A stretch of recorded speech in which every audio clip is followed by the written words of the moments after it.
लेकिन उनका तो है एब्सोल्यूट अपना 303 है। तो इसलिए देखिए इसमें जो लोग थ्योरी देते हैं ना प्रोपोर्शनल रिप्रेजेंटेशन वाले, इनका कोई काम नहीं रहता।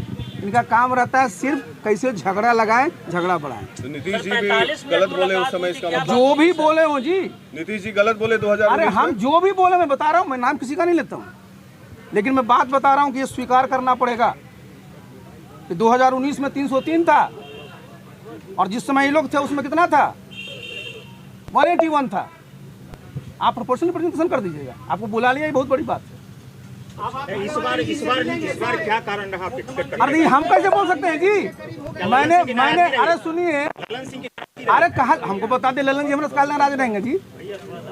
ललन जी हमसे काहे के लिए नाराज रहेंगे? वो लोकसभा के नेता हैं, हम राज्यसभा में, तो हमसे नाराज काहे रहेंगे? बात हुई थी, 45 मिनट आपकी मुलाकात हुई थी। अच्छा, 45 मिनट में मुलाकात हमारी होती है। नीतीश बाबू से तो अक्सर मुलाकात हो, तो दिन भर आप ही लोग चलाते हो, भेंट नहीं हुई, क्या नहीं हुआ। अरे मिलते हैं तो कितनी बातें होती हैं जी। संगठन में जब आप लोगों ने चलाया तो मुझे पता चला। संगठन में क्या भूमिका रहेगी आरसीपी जी? अच्छा तो बता दीजिए, मेरे नेता हैं, जब हम नहीं जाएंगे। तो जेडीयू में दो तरह जेडीयू में कोई धड़ा नहीं है। जेडीयू में एक नेता है, एक पार्टी है, कोई धड़ा फड़ा नहीं है। संगठन में आपने कहा है काम क्या चीज? हिंदू महतो के नामांकन में जाइए, बुलाएगा तो जरूर जाएंगे। इस संगठन में आप तो संगठन में है, जाना चाहिए आपको। अभी संगठन में कहाँ है जी? पार्टी में है ना। मतलब अभी तो मंत्री भी है। संगठन में आप किस भूमिका में रहेंगे? संगठन में तो मैं भूमिका में क्या, उसमें तो हम अरे कुछ नहीं, साधारण कार्यकर्ता था ही ना जी, लेकिन बूथ तक तो हमरे खड़ा किया हुआ है। ये बताइए आखिरी सवाल, हाँ, कौन आपको बुलाएंगे तब आप नामांकन में जाएंगे? नीतीश, दोनों में से क्या चुनना चाहते हैं? देखिए, तीसरा कि आप इस्तीफा देना चाहते हैं? मैं देखिए, मैं कुछ चुनना नहीं चाहूँगा। अच्छा। मैं सब जो है ये, क्योंकि जहाँ तक मंत्री का निर्णय है, मैंने बताया ना भाई कि मैं पार्टी की तरफ से बनाया गया था, तो है ही स्पष्ट। तो भाई पार्टी ने हमको 6 जुलाई तक दिया है। अच्छा भाई स्पष्ट है, देखिए ना। और चूंकि प्रधानमंत्री है, प्रधानमंत्री तो कभी इस्तीफा मांग सकते हैं, हम भी इस्तीफा दे सकते हैं, ये तो सारी चीजें। लेकिन हम तो चूंकि हमारे सब सर्वमान्य नेता है, सब लोग उसे बात करेंगे ना। पार्टी ने कोई आदेश नहीं दिया है अभी आपको? पार्टी ने हमको तो कभी कोई आदेश दिया ही नहीं आज तक। आपको ये नहीं कहा कि आरसीपी जी आपका टिकट कट रहा है तो आप केंद्रीय मंत्रिमंडल से इस्तीफा दे दें? सुनिए, हमको जिस मिनट करेंगे तो दिल्ली जाने में कितना सेकंड लगता है? तुरंत। दूसरी बात अरे कोई नहीं, देखिए नहीं, मैंने क्या बताया, चूंकि मैं अभी मंत्री हूँ, तो मंत्री तो फाइनली मैंने बताया प्रधानमंत्री का, मैं तो उनसे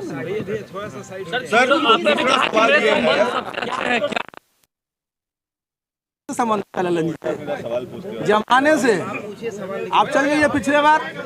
अरे बेगूसराय मुंगेर में जब नॉमिनेशन होता क्या था जी? हम ही नहीं थे जी, हमारा संबंध कभी खराब हुआ? अभी भी ठीक है। अरे फर्स्ट क्लास है यार, हमारे तरफ से मैं किसी से न संबंध खराब करता हूँ न संबंध। सर एक और सवाल है, 2010 में मुख्यमंत्री नीतीश कुमार जब राष्ट्रीय अध्यक्ष थे जेडीयू के, उन्होंने डिमांड किया था कि प्रोपोर्शनल रिप्रेजेंटेशन होना चाहिए यूनियन कैबिनेट में, मतलब मोदी सरकार में, सांकेतिक भागीदारी नहीं होनी चाहिए।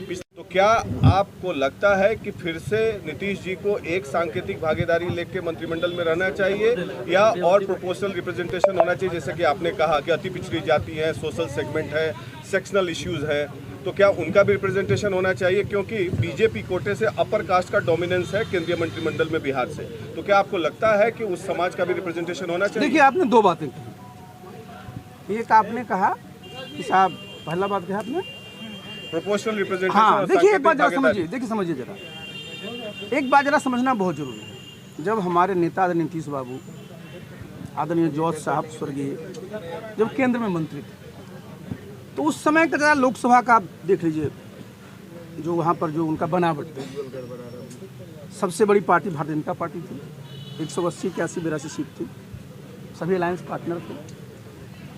आज जो है भारतीय जनता पार्टी सबसे बड़ी पार्टी और उनका 303 उनका एमपी है। तो मैंने आज नहीं, जिस दिन मैंने ओथ लिया था उस दिन आप लोगों ने सवाल मुझसे पूछा था और मैंने जो कहा था मैं आज भी उसी पर कायम हूँ। देखिए 303 है उनका, उनको क्या आवश्यकता है किसी को बनाने की?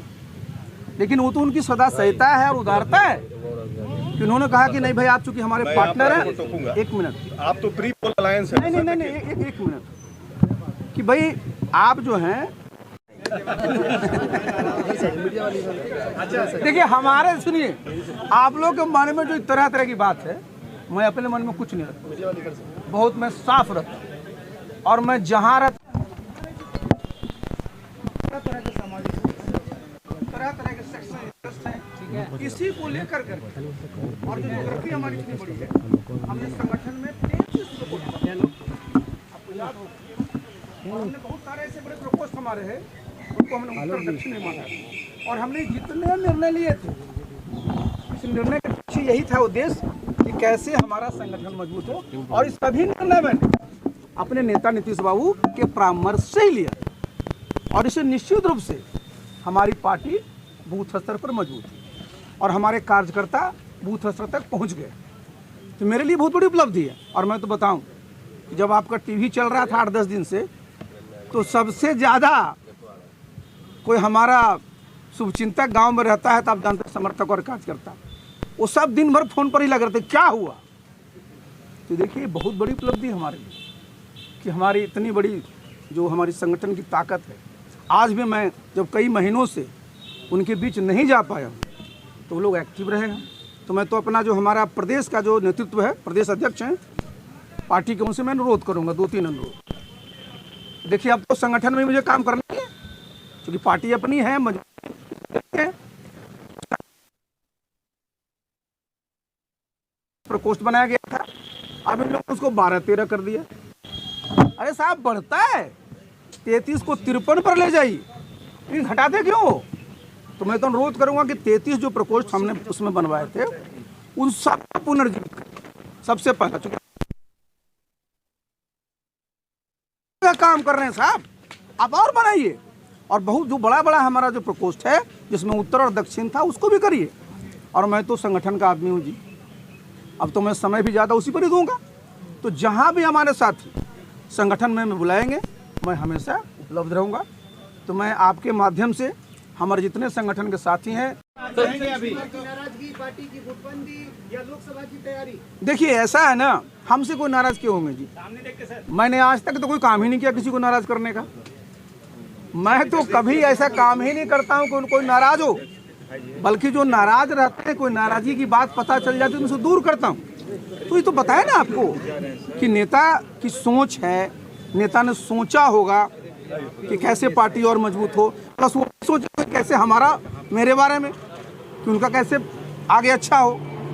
तो ये मैं कैसे कर सकता हूँ? सर मंत्री क्या केंद्रीय मंत्री बने रहेंगे? मंडल में क्या आप बने रहेंगे? क्योंकि क्या आप इस्तीफा देंगे? अच्छा सुनिए बता दें, आज आप जानते हैं कि बड़े अच्छा आपने बात पूछी। हमारा कार्यकाल आप जानते हैं कि 6-7 जुलाई तक, एग्जैक्ट डेट हमको नहीं पता, और माननीय मुख्यमंत्री जी की सहमति से मैं मंत्री बना था 7 जुलाई को।